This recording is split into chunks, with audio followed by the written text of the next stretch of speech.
शिव आराधना जिसने दिल से कर, थोड़ा ये फाइल थोड़ी मोटी हो सकती है, इसको कम करने में समय लग सकता है, दुख बड़ा हो सकता है, पर मेरे बाबा धीरे धीरे उस दुख को काटते जरूर हैं, ये निश्चित है।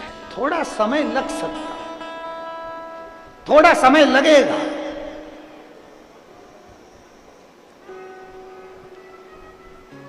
शिव भक्ति सरल नहीं है, शंकर को जानना सरल नहीं है।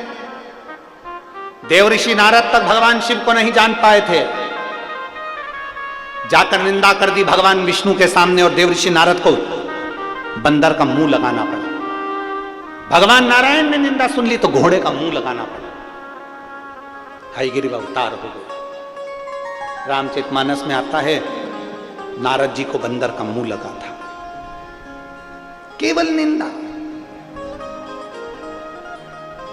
कुछ भी कह देना, कुछ भी बोल देना सरल है, पर उसका भोग भोगना बहुत कठिन है। भोगना कठिन। अभी हमने कथा में कहा था कि 3 लोगों से बचना, लालची, आलसी और दोगला।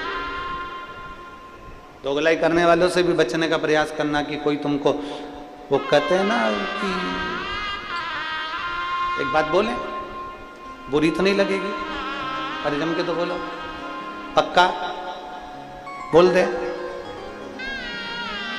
सब जगह पर लिखा रहता है कुत्तों से सावधान,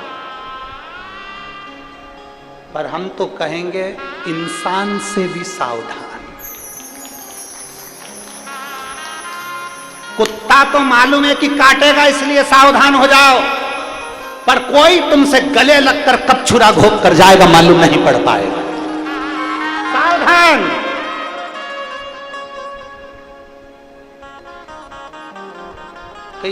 कई लोग आते हैं कथा के अंदर, भक्त आते हैं, भजन करने वाले आते हैं, तो चोटते भी आते हैं।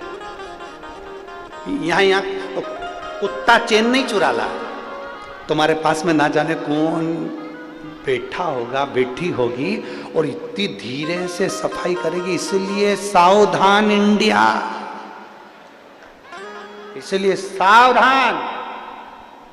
दीवार पर लिखा रहता है कुत्तों से सावधान, और हम सावधान हो जाते हैं क्योंकि कुत्ता मालूम है काट खाएगा। पर इंसान से भी सावधान रहने का प्रयास करना, कि यह कब तुम्हारे साथ रहते रहते कब छल कर कर तुम्हें छुरा घोंप कर चले जाएगा मालूम नहीं पड़ पाएगा।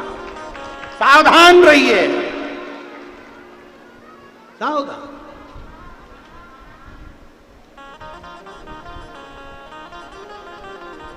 बहुत सावधान।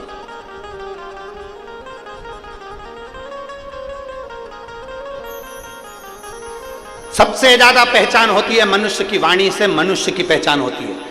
मानव की पहचान मानव की वाणी से होती है। वो मानव की वाणी से पहचाना जाता है कि मानव कैसा होगा। अगर एक पहचान व्यक्ति की करना है तो उसकी वाणी से पहचान करी जा सकती है। अगर बहुत ऊंचे पद पर बैठने वाला बहुत सरलता के विषय में, नम्रता के विषय में बात करे, समझ लेना वो सहज सरल होगा। मालूम पड़े कठोरता के विषय में बात करे, समझ लेना ये भीतर से भी ठीक नहीं है, कभी भी छुरा घोंप कर जा सकता है। वाणी की मिठासता से उसको समझने का प्रयास करें। वाणी की देवऋषि नारद भजन करते करते भगवान विष्णु के पास पहुंच गए, निंदा कर दी। निंदा करते से ही उनको बंदर का मुख लग गया, भगवान नारायण को घोड़े का मुख लग गया, क्योंकि निंदा सुनी थी। अगर कहीं शंकर भगवान की निंदा हो रही हो, बन सके तो जवाब देना, नहीं बन सके तो उठकर चल देना, हमें नहीं सुनना। बन सके तो जवाब दो, नहीं बन सके तो उठकर चल दो। हम नहीं बोल सकते, हमें नहीं सुनना। तू कर निंदा, तेरे को भगवान ने निंदा करने के लिए पैदा करा।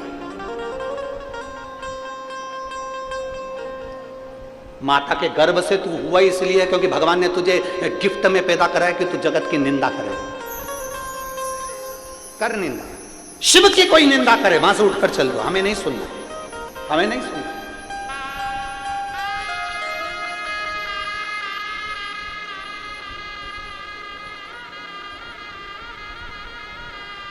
हमसे कई लोग कह देते हैं तुम्हारे शंकर भगवान भांग धतूरा धारण करते हैं। हम उनसे कहते हैं तुम हमारी बात करो, महादेव की नहीं।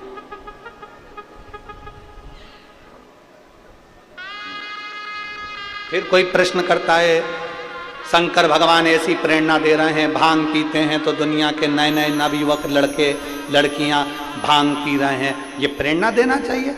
हमने कहा शंकर भगवान ने तो विष भी पिया था, लिया पी ले।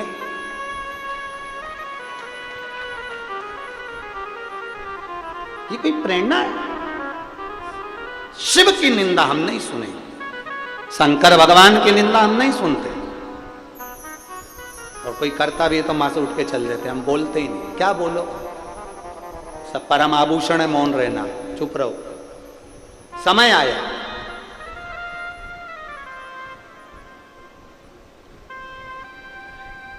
भगवान शिव और सती का जब विवाह हुआ तो सती माता को लेकर बाबा कुंभज ऋषि के आश्रम में गए।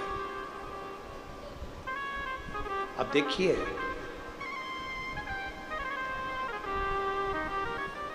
कुंभज बाबा ने कथा कही, अगस्त ऋषि ने, शंकर भगवान कथा को सुन रहे हैं और सती मैया कथा को नहीं सुन पा रहे।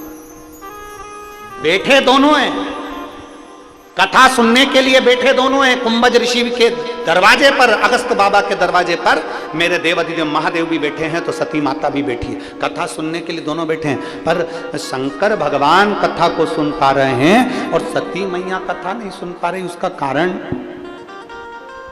उसका कारण केवल एक है, शिव जी का मन तो कथा में लगा है, पर सती का मन इसलिए नहीं लगा क्योंकि जब शिव और सती आए थे तो कुंभज ऋषि ने उठकर प्रणाम कर लिया था। कुंभज ऋषि ने उठ के प्रणाम कर लिया था। सती मैया ने मन में विचार करा, कथा करने वाला, कथा बाचने वाला जब हमको प्रणाम कर रहा है तो कथा क्या सुनाएगा? कथा बाचने वाला कथा सुनने वाले को प्रणाम करता है, इसलिए करता है क्योंकि तुम इतना अपना घर परिवार छोड़कर कथा सुनने के लिए आए हो तो तुम्हें प्रणाम करेगा। और कथा बाचने वाला कथा सुनने वाले को इसलिए प्रणाम करता है क्योंकि कथा बाचने वाला तो चौकी पर बैठता है, कथा सुनने वाला जमीन पर बैठता है। जो जमीन पर बैठता है वो जमींदार होता है, जो चौकी पर बैठता है वो चौकीदार होता है। आप जितने लोग जमीन पर बैठे हो सब जमींदार हो। बाचने वाला को प्रणाम करो, आपको नमन है। हम भी यहाँ आते हैं, व्यासपीठ को नमन करते हैं, व्यासपीठ को प्रणाम करते हैं, और व्यासपीठ को प्रणाम करने के बाद आप लोगों को नमन करते हैं कि आप इतनी इतनी दूर से धूप में चलकर ना जाने कितना कितना दूर से कथा को श्रवण करने के लिए यहाँ पहुँचे हो। भगवान देवाधिदेव महादेव की कृपा आप सब पर हुई है और आप सब शंकर का एक अंश अवतार हो, इसलिए बाबा की कथा में पहुँचे हो, क्योंकि बाबा ही बाबा के भक्त को बुला सकता है। सती मैया का मन नहीं लगा, सती मैया का मन विचलित हो गया।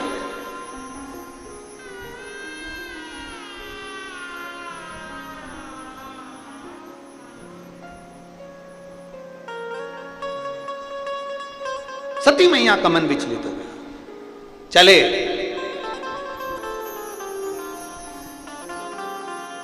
कथा का नियम है, कथा में बैठकर हाथ जोड़कर जो मांगेंगे वो मिलता है। सती मैया कथा में बैठी थी और उसने हाथ जोड़कर मांग लिया, मेरे पति भी कहाँ मुझे लेकर आए। शादी होने के बाद तो लोग घूमने के लिए दूसरी जगह जाते हैं, ये मुझे कथा सुनाने लाए। कितने सारे अरमान धर्म पत्नी के रहते हैं और वो कितनी सोच कर आती है, हम शादी के बाद में गोवा घूमने जाएंगे, हम शादी के बाद में ये द्वीप वो द्वीप घूमने जाएंगे, और मालूम पड़े शादी के बाद पत्नी घर पे और पति कह दे कि मेरे 25 दोस्त आ रहे हैं और तुझे खाना बनाना है, खाना बनाने वाली नहीं आएगी, तो पत्नी के दिल के अरमा आंसुओं में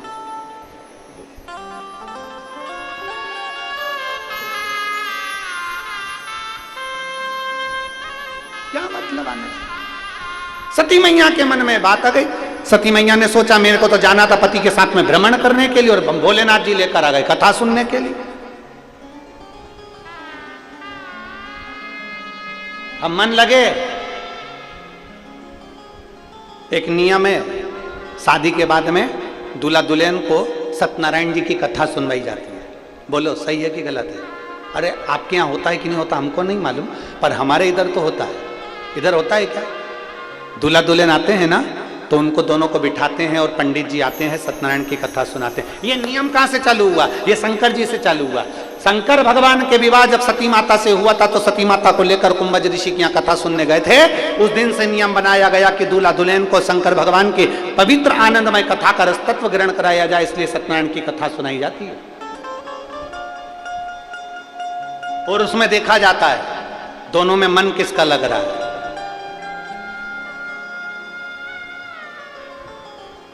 अब पत्नी तो इतना सारा घूंघट डाल के बैठती है, पंडित जी इति श्री रेवा खंडे प्रथम अध्याय, इतने में पत्नी कोई भी क्रिया नहीं करी, तो इतने में पति ने उसको, क्योंकि हाथ में फूल लेके बैठी थी, अब इनको क्या मालूम था, वो तो लगी घूंघट के अंदर।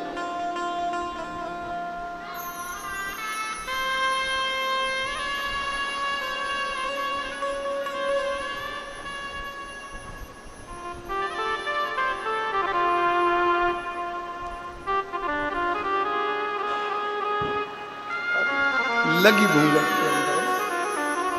इति श्री रेवा खंडे द्वितीय अध्याय। पत्नी पति से बोली कितने हैं? पति बोला 5।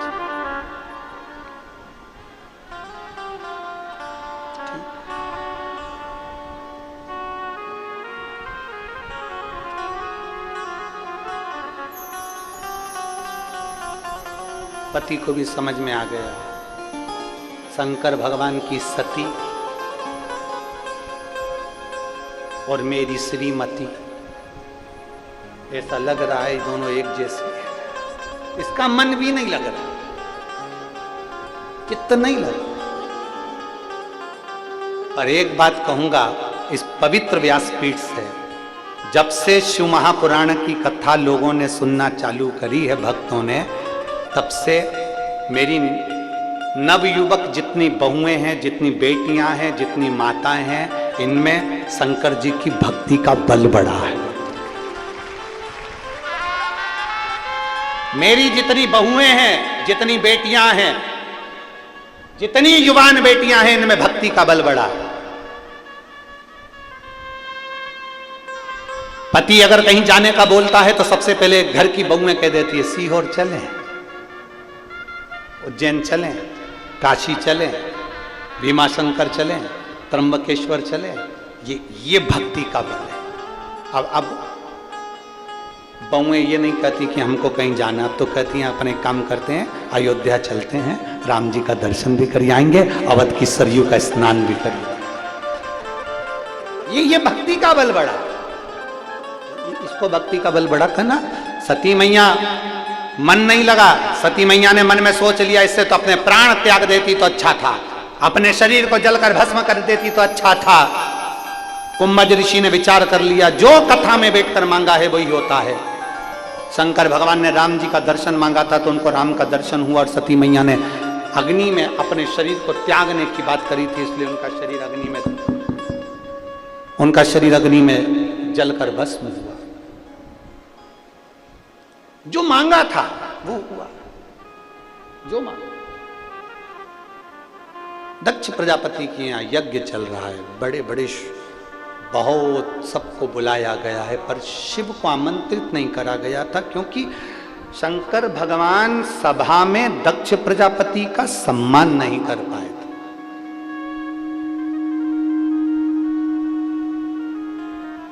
अपने ससुर को इज्जत नहीं दे पाए थे, और ऐसा नहीं है कि इज्जत नहीं दे पाए, देख नहीं पाए थे, बैठे थे, सब उठ के खड़े हुए थे, शंकर भगवान तो अलमस्ती थे, बैठे थे।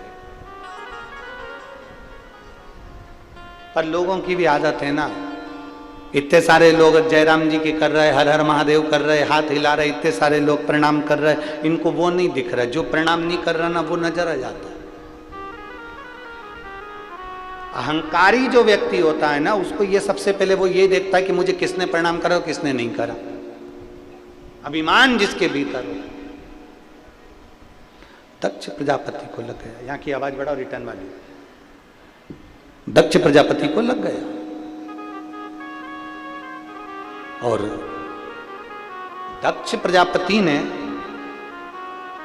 जैसे ही देखा कि शिव ने मुझे प्रणाम नहीं करा, श्राप दे दिया, मैं शंकर तुम्हें श्राप देता हूं, तुम शमशान में निवास करोगे।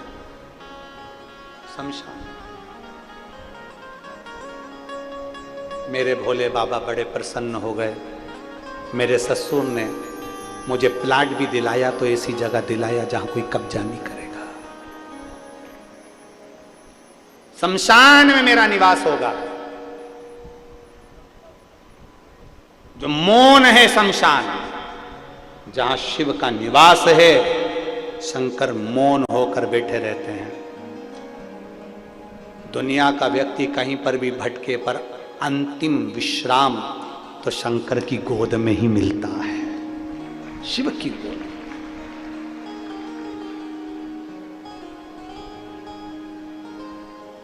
अंतिम विश्राम शंकर की गोद ही है, शिव की। इसलिए काशी को महाशमशान भी कहा जाता है, महाशमशान।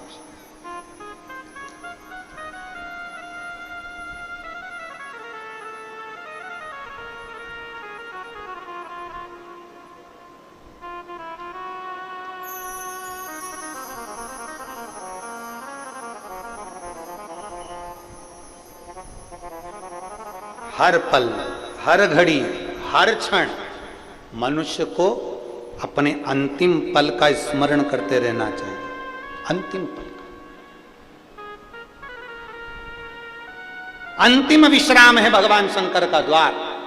और फिर निवेदन करेंगे, जहां जितनी माताएं बैठी हैं, जितने लोग टीवी पर सुन रहे हैं, उनसे फिर निवेदन करेंगे, शंकर के मंदिर में जाना, जल चढ़ाना, किसी से कुछ बोलो चाहे मत बोलो, पर इतना जरूर करना कि थोड़ी देर, 2 क्षण, कहीं जहां पर कोई ना बैठा हो वहां तुम बैठकर 2 क्षण श्री शिवाय नमस्तुभ्यम, श्री शिवाय नमस्तुभ्यम जपो। और अपने दिल की बात बाबा से कहो, अपने मन की बात बाबा से कहो। एक लड़की बैठी है, बच्ची, रक्षा मनोज तिवारी, परतवाड़ा की रहने वाली। मेरा मोबाइल नंबर ये है। मैं 19 साल की हूं। कहीं बैठी हो? रक्षा मनोज तिवारी, कहीं बैठी हो तो हाथ हिला सकते हैं। आप ही बेटा, श्री शिवाय नमस्तुभ्यम। आ जाओ, एक बेलपत्र ले जाना, आ जाओ। गुरुदेव, 31 जनवरी 2023 को मेरी आंखों की रोशनी चली गई थी। गुरुदेव, जब हॉस्पिटल में डॉक्टर को दिखाया तो डॉक्टर ने कहा कि तुम्हारी आंख में, जब आंखों में दर्द हुआ, और आंखों में दर्द हुआ तो डॉक्टर को दिखाया, दिखाने पर मालूम पड़ा, हम जब डॉक्टर को दिखाए तो डॉक्टर ने कहा तुम्हारे आंख में क्लॉटिंग जम गई है, जिसके कारण बस तुम्हारी आंखों की रोशनी में जो रेटिना है वहां दाग पड़ गया है, उसके कारण बस तुम्हारी आंखों की रोशनी चली गई है। धीरे धीरे वो दाग बढ़ता रहा, आंखों की रोशनी कम होती चली गई। गुरुदेव, डॉक्टर ने हमको 2 महीने का समय दिया कि 2 महीने में ये आंख इतनी तो ठीक नहीं होगी, हल्का हल्का जैसा दिखेगा वैसा ही तुम्हारी आंखों से दिखता रहेगा, क्योंकि अब ये आंखें पूरी समय ऐसी ही रहेगी। जब हमने सुना बड़ा दुख हुआ, क्योंकि हम पढ़ाई भी कर रहे थे। तभी हमने शंकर जी के मंदिर में जाना प्रारंभ करा, और शंकर भगवान को 1 लोटा जल चढ़ाते, मंदिर में ही उस जल को अपनी आंखों पर लगा लेते, मंदिर में ही उस जल को अपनी आंखों पर लगा लेते, और सीहोर का रुद्राक्ष लिया, उस रुद्राक्ष का जल हम पीना प्रारंभ करें। हम बाबा का धन्यवाद देने के लिए आए हैं। गुरुदेव,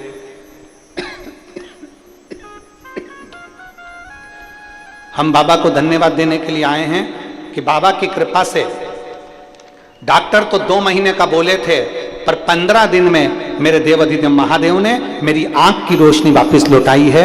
मैं बाबा को धन्यवाद देने के लिए आई। आ जाओ, शिव कृपा।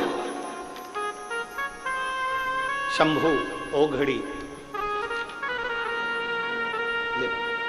अब ठीक है।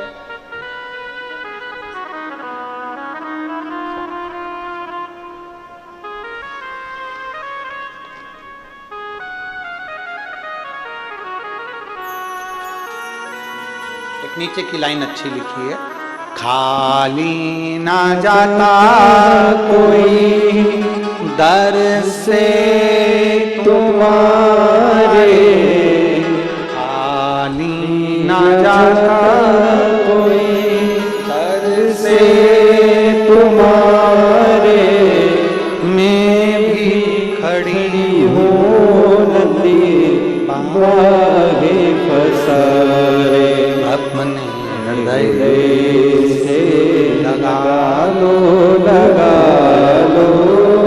गिरा जा रहा हूँ, उठा लो भोले अपने दर से, अब तो ना टालो, गिरी जा रही हो, उठा लो। देवाधिदेव महादेव शमशान का निवास कर रहे हैं। समय बीता,